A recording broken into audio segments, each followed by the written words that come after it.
سلام. اوس هم د یوې بجې خبرونه. د امریکې ولسمشر له افغانستانه د خپلو ځواکونو د کمولو لارښوونه کړې ده. لویدیځو رسنیو د امریکې چارواکو له قوله ویلي چې په راتلونکو څو اونیو کې به له افغانستانه د 7,000 امریکایي سرتیرو د وتلو لړۍ پیل شي.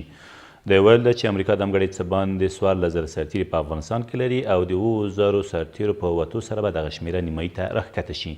دا په داسې حال کې ده چې 2 ورځې مخکې د امریکې ولسمشر له سوریې هم د خپلو ټولو 2,000 سرتیرو د بیرته ستنېدو لارښوونه کړې ده.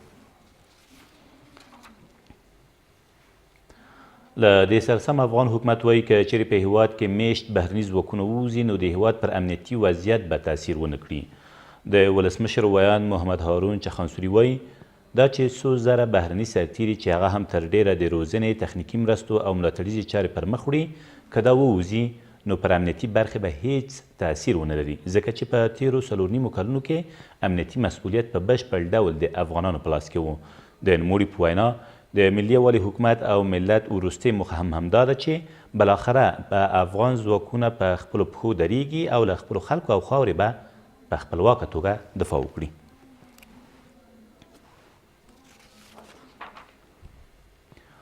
د افغان حکومت مرکچي پلاوي عربي متحده اماراتو ته له 3 ورځني سفر وروسته کابل ته په رارسېدو یې تېره ورځ خپل سفر جزئیات د ملي یووالي حکومت له مشرانو سره شریک کړل.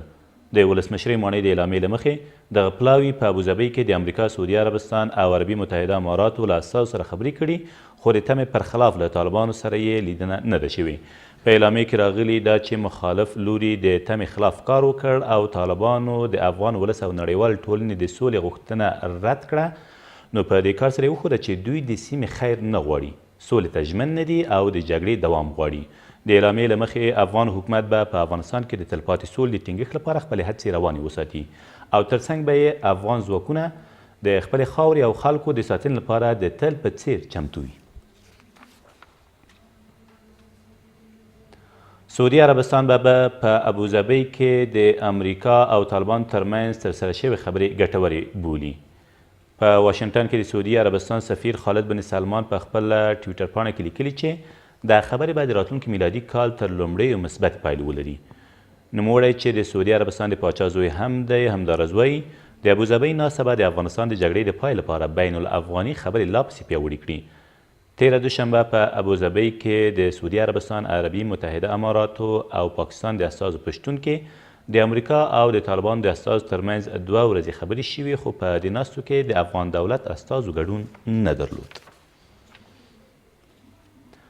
د بدخشان په مرکز کې د 10 سمت ماموریت 10 سرتیري له طالبانو سره یوځای شول. د بدخشان د امنیه قمندانۍ ویاند وایي دغه کسان چې 7 سرتیري او 3 افسران دي تېره شپه نږدې 12 بجې له خپلو وسلو سره یوځای طالبانو ته اوښتي دي. خو طالبانو په یوې اعلامیې کې چې رسنیو ته استولې ادعا کړې چې د فیض آباد د 10 سمت ماموریت 9 منصوبین په یو برید کې اسیر کړي دي. او د غزني په مرکز کې د یوې نښتې له امله 6 طالبان وژل شوي او 3 نورې ټپیان دي. د غزني د والي ویاند وایي دغه نښته تېر مازدیګر د غزني ښار په کاریز بالا سیمه کې ترسره شوې او په ترڅ کې د یادې ډلې یو شمېر وسلې او موټرسایکلونه هم د افغان ځواکونو لاسته ورغلي دي. د نوموړي په وینا په دې لړ کې افغان ځواکونو ته زیان نه دی اوښتی.